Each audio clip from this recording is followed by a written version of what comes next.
Ring row, narrow pronated grip, single ring. The narrow pronated grip single ring row can be used to correct weak links in the elbow flexors by targeting the brachioradialis. You can scale this movement by walking the feet back to increase the angle and make the exercise easier, or you can walk the feet forward and make the exercise harder. Find a level that allows you to complete the specified number of repetitions at the specified tempo. Contract the glutes and try to have a nice straight body line from ankle to shoulder. Initiate the row by retracting the shoulders first and feeling the back muscles working. Next, pull with the arms by flexing the elbows and moving the sternum up to touch the bottom of the ring. Once at the top, you can slowly lower back down to full arm extension and then allow the shoulders to relax. Each rep must start with the retraction of the shoulders.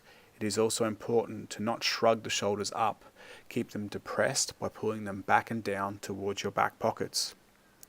Make sure the glutes stay contracted and you do not pike at the hips. If you are unable to pull the sternum to the ring, you should walk the feet back and make the exercise easier. Full range of motion is always more important than the intensity of the exercise.